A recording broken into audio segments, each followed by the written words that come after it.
Hey everybody, Whitney here with a Identify and Heal solo episode. And on today's episode, I want to talk about the transformative benefits of travel and exploration. So how does this relate to Identify and Heal? Well, the reason why I'm offering this for this solo is because I believe that there are times in life for stillness and a time for movement, a time to be in place and to ground, and a time to move and grow and change, right? You can definitely still grow when you're rooted in place in your home base. And there's definitely times where we feel called to establish and find a home. But then there's also that time where we feel the call to travel. And the reason why I'm doing Identify and Heal is that sometimes we're called to travel when we're looking to address or work through something inside of us, because travel is conducive to loosening, kind of shaking up and letting out some of the emotional stuff that we have within us, right? So it really works with us on all three levels of mentally, physically, and emotionally. Travel can be beneficial in the sense that, for one, travel can be cathartic in the sense that our entire bodies, our entire beings, our universe is made up of atoms and molecules, right? That are always in motion. There's really nothing ever that's still. Not even a rock is a rock, even because it's made of molecules, is not still. It looks still to the human eye, but it's always at some form of vibration. So everything is moving and vibrating. That's the nature of life and existence. So when we're feeling like changing and shifting our state, it can be helpful and we can be drawn to moving, because that, again, can be conducive to loosening things, but also to almost, they say that we shed our energetic cells or we change cells every 7 years. So that's kind of like helping with that process to move that along. So that's just one component, is identifying what time is this for you. If you're starting to feel a call, and it can be just a trip, right? I know that some people have their full-time job, maybe they have a family and kids. You can't just get up and go on the road like I am. I've shared this many times, but I'm essentially a nomad. I've been traveling since October of 2021, aside from some time last year that was mostly in California because I got pretty sick, but I was still moving to different places. I didn't have a home base. I've been without home for, over a year and a half. So that's my preferred state of being for this time. I'm sure that eventually I will get the call to put down roots somewhere, to have a home that feels like my sanctuary, my base. Sanctuary is very important. I just did a Divine Feminine Soul episode about creating your sacred space. If you can create your whole home to be your sacred space, which they are, right? They're housing you and your soul and your being. So we'd hope they'd be a sacred space. So there's a time for both. But again, on this episode, I'm focusing on travel and the benefits and why it can be very beneficial, especially at specific times in our life. So again, back to identifying. If you're feeling like there are some things that you're wanting to address or resolve, but they're a little bit difficult to do so, right? That you're not able to, whether it's through therapy or self-reflection or journaling, there's just like some stuff that's stuck in there. I really believe in the power of travel to loosen things up and get them out of your body. You can even see this at a smaller level with art therapy, right? So I started out as a therapist when I was doing my practicum in school. I worked in elementary schools. And I remember working with this one young boy, and he had gone through significant trauma with his father. His father had murdered somebody and was put in jail. And he was there the night that it happened. He never spoke of it. His teachers informed me of it. And of course, I wasn't going to ask him directly about it, because we want this to, sort of deep trauma, especially in a child, we want it to come out organically so that they can process it and feel safe in sharing. And he didn't share for months and months and months, until at one point we were playing with Play-Doh. We were doing like a Play-Doh session and just playing and talking. And because he was sort of moving and involved and had this, motion, rhythmic motion of playing with the Play-Doh, he all of a sudden just told me the entire story without me asking. It just came out. And he desired it to, right? Like he wanted to come out, but he didn't have the words to say it, but something about that movement and rhythm helped him. So if you take that to a bigger scale, when we are moving and traveling and exploring, it's loosening things up that maybe we couldn't do when we're sitting and going through our normal routines. So again, whether it's a weekend vacation that you take because you feel called to go to the ocean or to the woods, even that little amount of time, you can really release a lot. But for someone like me who's feeling this whole period of my life where I want to be in motion, I stay in a place for a certain amount of time, and then I feel a sense of when I'm ready to move on to the next thing, because I am in a state of really kind of, metamorphosis, transmutation, all of that. And so it feels more conducive to be traveling to let this happen. But again, I know that the time will come where I'll feel, because we do eventually complete certain stages and certain cycles of transformation. You're always changing in life, right? But then there's some of these big like these big changes that occur, right? When you're really kind of leveling up, you're going from that caterpillar to the butterfly, but then you really kind of, then you fly around as a butterfly, and then in the evolution of the soul, you eventually become a caterpillar again that changes again, because we're always evolving. So eventually I will sense and know when I'm done with this metamorphosis stage, and that what feels more conducive to growth is to be still. But right now I'm releasing a lot. That's what I can tell. So if you are feeling that, if you're feeling that there's these deep held emotions, even you can feel it in your body, right? Somatics, noticing, do you have a lot of tension in your body? Do you feel uncomfortable? Are you often anxious? It can be helpful to get that out, and travel is one way. I'm definitely not saying that travel is the only way to do this. This show is all about offering many different types of modalities and means of identifying what's going on with us, and then taking action to heal it, to move through it, to get to a place where we feel healthier and able to release these things, right? Okay, so then let's get more specifically into travel. Why is travel so beneficial? Other than the fact that you're in motion and it helps you loosen things up, let's talk about just like the broader idea that travel expands your understanding, right? So that's more of like the mental place. Travel is beneficial to our mind, body, and our soul, spirit, emotional body.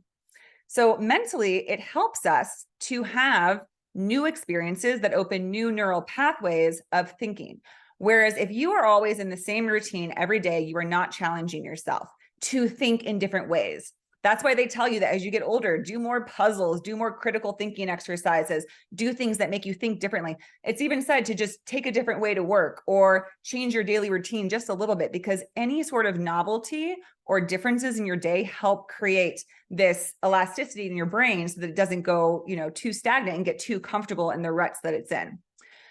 So travel especially can be a hugely novel experience that not only just kind of allows for new neural pathways to be developed, but it also allows for totally different understandings about the world around you and about people and about yourself. So for example, let's say you go to a whole nother country where they speak a different language, and the setting, the community, the culture is very different. You're going to have, like they call it, culture shock, right? You're going to be like, whoa, I'm so not used to this pace of life or this way of life or these surroundings or this environment. And so everything that you know and that's typical to you is changed. And so that forces you to take things in and be more mindful. Whereas in your day-to-day life, in your home country, in your home state, city, all those things, it's all familiar. So the more familiar something is, the less you're struck or challenged by new concepts. So it's healthy for our brain to travel and go into new spaces and experience new cultures, societies, languages, all of those things. But not only that is it, expansive to our mind, but it also just helps us to create novel experiences. And novelty is a very powerful thing, which again, many of us don't experience. So even like going to the store in another country can be different than going to the store here. And having new experiences that put you in a path to meet different people, hear different ideas, realize that there's other ways of thinking and doing and being in the world that are different from your home state, home place of living. So that's one of the benefits. But then also, travel is powerful because it also pushes you out of your comfort zone in terms of needing to be a little bit more adaptable, resourceful, and resilient, right? I know that when I've traveled, whether it's, my domestic travels by car around the country or when I've traveled internationally, you don't know what's going to come to you. It's every day is different, especially when you're actually literally on the road or traveling, country to country in Europe or something like that. You don't know what's going to get thrown at you. You can lose your baggage. You can, have a challenge with where you thought you were going to stay or what you thought you were going to do. Your itinerary gets switched up and you have to think on your toes.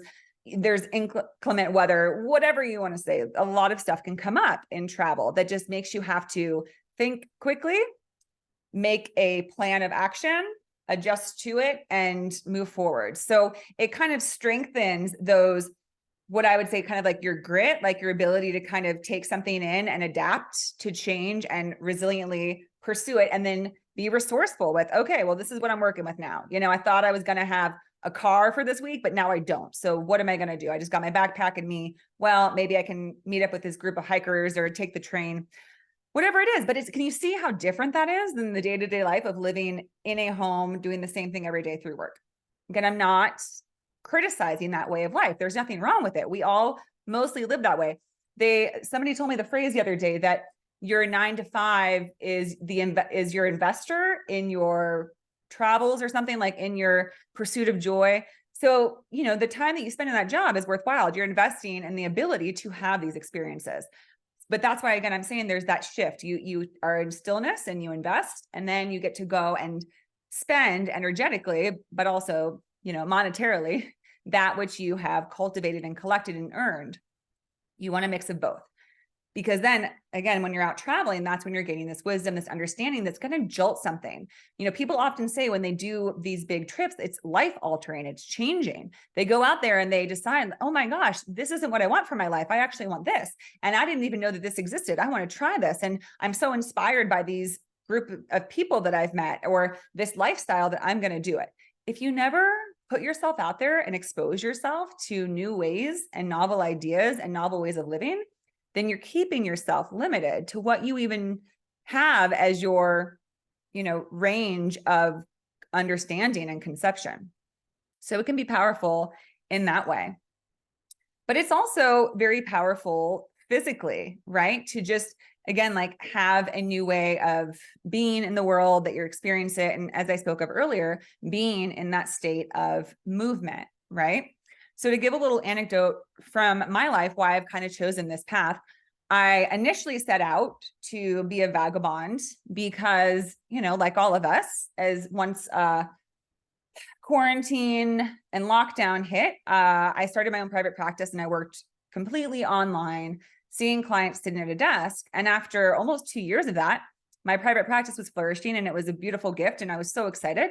Yet, I was just sitting in the same place every day doing the same thing. And I realized if all I need is a table and a laptop, I could do this anywhere. So I set off on my journey, and I decided, well, why not? I've always wanted to live on the road. I've always wanted to travel for work, if you will. I didn't think it would be like that. I thought I would have like some fancy job and people would fly me around the world for my job, but I did it myself instead. I haven't gone around the world yet, but I will. I've been to many places in the world, but not everywhere, but I will. So I set out, and it took me by surprise how much it changed my perspective and what it did for me. I've spoken of this in my episode of The Dark Night of the Soul, which is also an Identify and Heal episode, about how once I began this journey, a lot of stuff came up for me. I had basically an emotional purging. Because again, I think it has a lot to do with that movement. My lifestyle was so different. And I find the motion of being in a car, that feeling of driving, is very therapeutic to me. Sometimes if I'm stressed out, I'll just go for a long drive. A lot of people do that, right? You listen to music, you get to kind of just like work things out in your head. It's soothing, it's comforting. That motion, the movement is comforting, because again, our bodies are always in motion. Every single cell of our body is never fully still. It does not happen anywhere in the universe. Nothing is perfectly still. Crazy, huh? But it's true. So when we're in movement, we're more in our element, right? And also our bodies are like, what is it? 90%, 99% water. So that's also not still, it's moving, it's shifting. So we feel more in our essence. And when you're in that state, then again, that's when we can kind of like shake off and release old energies, old, our cellular bodies, our mental ruts. I mean, or the road is also a great place, or traveling is a great place to think through things. I definitely go for long drives too when I have something I need to process or make a decision about. So after that, the first round of my travels, I realized like how much happened in just a short span of time. Like I was able to process like a few years of stuff that had happened and really make great progress in some of the deeper work that I wasn't really getting to through my own therapy. And then when I came back after those travels and I'd gotten sick and I needed to stay in place, I did a different sort of healing, right? I had to move back home with my parents for a while because I was struggling with health issues. And that was its own sort of healing, and which I think came from this nomadic journey. Otherwise, I would never have been back living with my parents. And just different experiences I had during that time. I had a relationship that was very transformative and shifting how I approach and recognizing my own sort of unhealthy means of being in a relationship and tendencies and my own stuff. So a lot of that came. And then as soon as it was time, I was back on the road again. And I was ready, right? My body, again, it's sort of this pull that you get when you're ready for the time of movement rather than stillness. And then I took off again this past November to come up here to where I am in Bend, Oregon, where I've been since November. So it's at 8 months now because I'm recording this in July. And it's been great. It was great to come up here, but I also realized that I needed some time to be at peace and stillness, and that there was something here for me. That was a message I was definitely getting, because I was actually planning to take off after the first 5 months of being here in March. And I got the strong message that said, no, stay here. There's some more gifts for you. And during that time, I came into 2 opportunities that I didn't expect, which is an opportunity to have a talk show at a local radio station, which has been super fun, introduced to a new avenue of communication. Communication is big for me. Obviously, that's why I do a podcast. That's why I love therapy, because it's all about communication, sharing, offering to heal, to grow, to expand.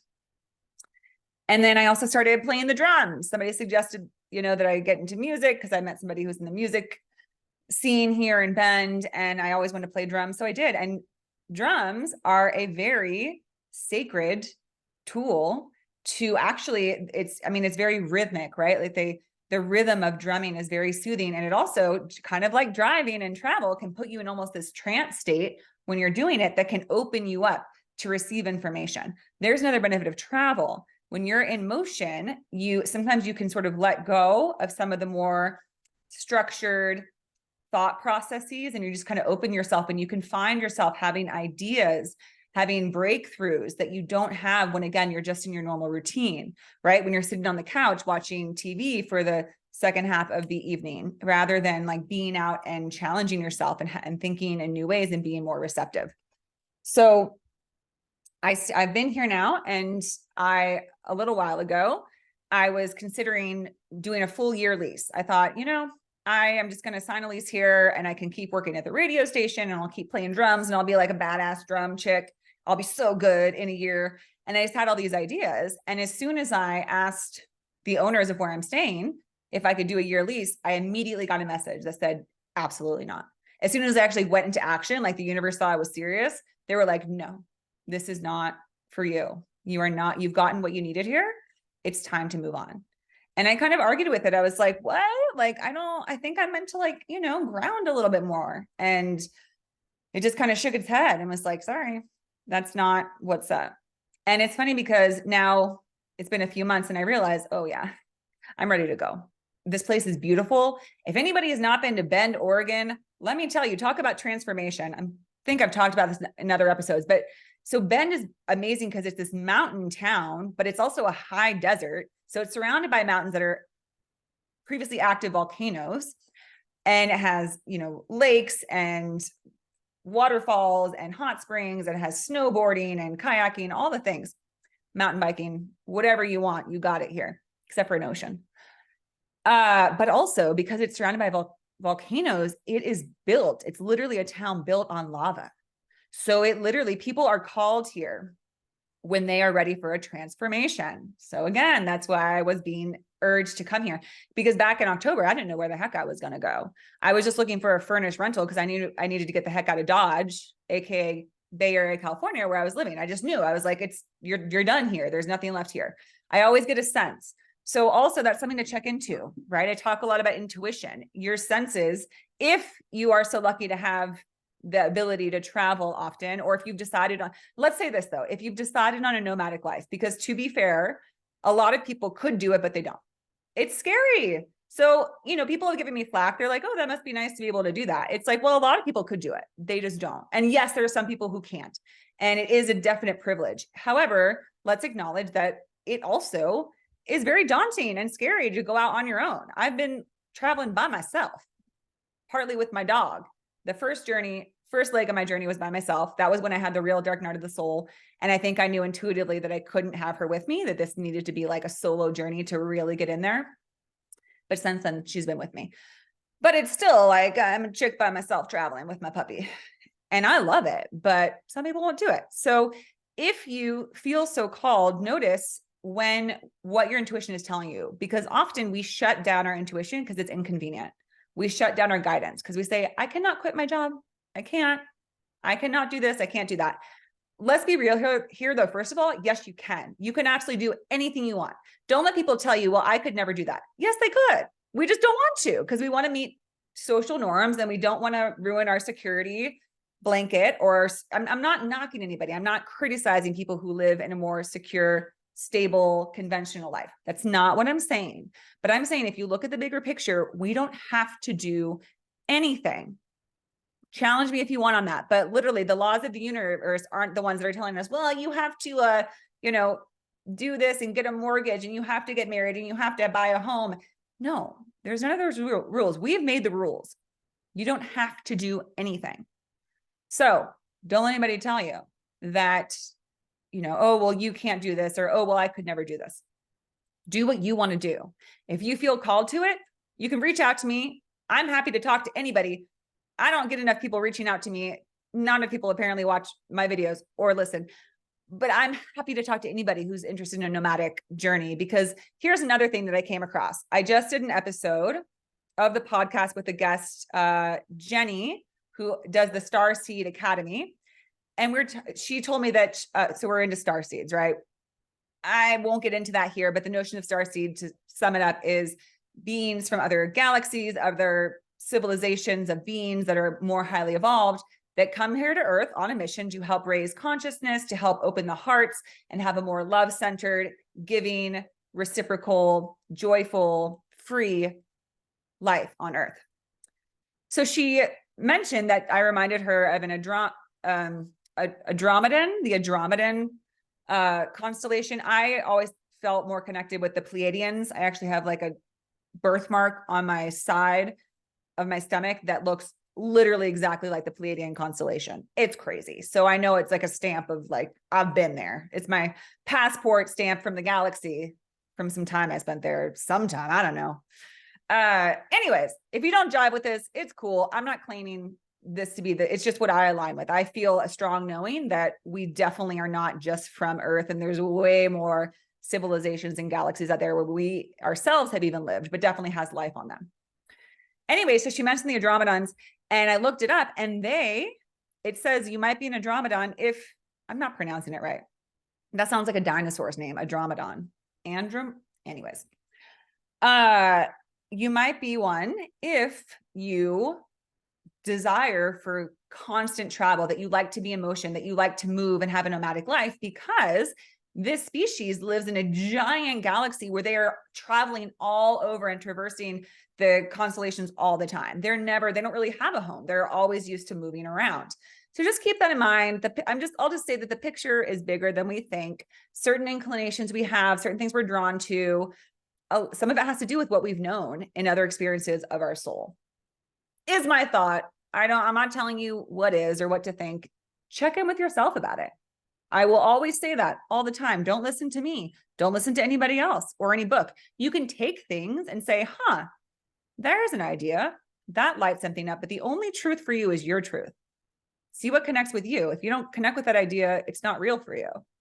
But if it does, feel free to look into it, because I feel very connected to that idea that I'm definitely an alien of some sort, and have spent a lot of time in other places and feeling this big urge to shake things up and break out new ways of doing things on Earth. Wish me luck.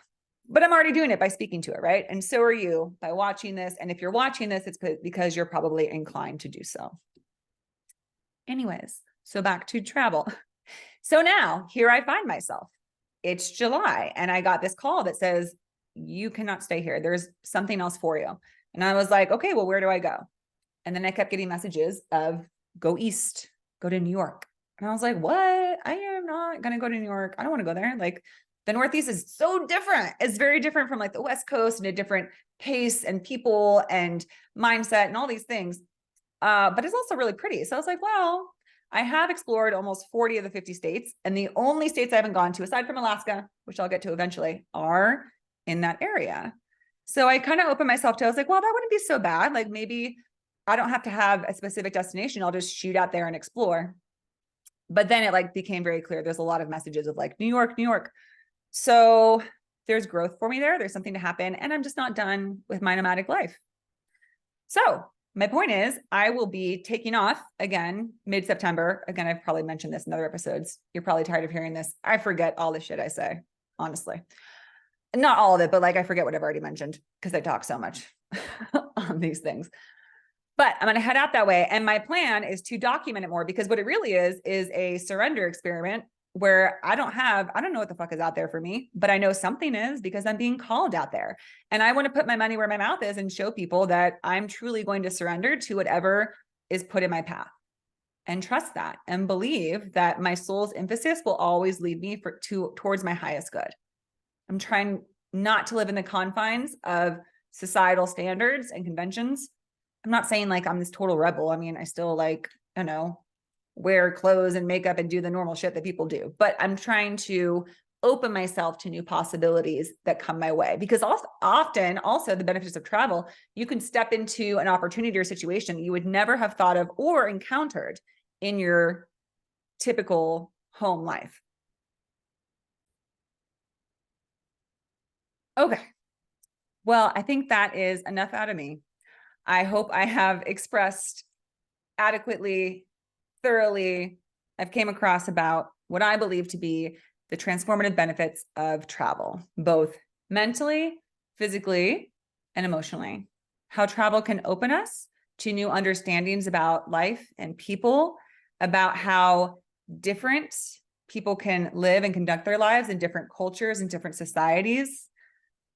How there's not only just one way to do anything, and that what is so familiar to us isn't necessarily the only way. And in addition, it helps us to challenge ourselves to be more courageous, more bold, more resilient, more adaptable, more resourceful, and forces us to step out of our comfort zone. And that the value of stepping out of our comfort zone and experiencing novel things, novel experiences, helps us to create new neural pathways, to really open us to think in new ways. And that being in movement and travel can help us to have emotional releases, to process things, release things that we need to in ways that we can't when we're still. That there is a time for stillness and movement, and to tap into your intuition to know when it's time for either. And that, again, just because you're not living a nomadic lifestyle doesn't mean you can't have the benefits of travel in small ways. A day trip to a place you're called to, a hike, a ocean, a river, wherever it might be, a mountain that you're called to, can be, it's still travel, right? No matter how big or how small. Maybe you're called to the big travel like I am, and to become a nomad for a while and see where it takes you. See what life is like when you just let go of everything you've known and everything you have and just go for it. It's a big adventure. And don't let anybody tell you can't do it, because you actually can. You can make it happen. So if you'd like to talk travel, please find me on Instagram, message me at Women Awaken. I love to talk about it. If you want to find out about the nomadic life and how to do it. Also, I'm going to start doing more videos and short clips when I get on the road in September. I hope you all will tune into that. If you feel like it, shoot me a note and tell me if you're interested in even hearing about that. I don't know. Again, I don't get a lot of feedback, but I'm just going to start doing it anyways, because I think it's a cool experiment. I hope you have a beautiful day. I hope that you take a little bit of a travel today, whether it's just like a walk to the end of your street. That's still travel, people. You're moving, you're traveling. We're always traveling. But you know what I'm talking about, like travel, exploration. Go look at something new. Even just try something different in your day to have some novelty. And start thinking about, do I want a bigger experience of this? Tap into your intuition and see, am I being called for movement right now? Or do I feel good in my stillness? When you start to feel kind of antsy and anxious and restless in your life, it might be because you're ready to shake things up a bit and get on the road or jump on a plane and go explore. All right. Thanks so much for listening. Take care.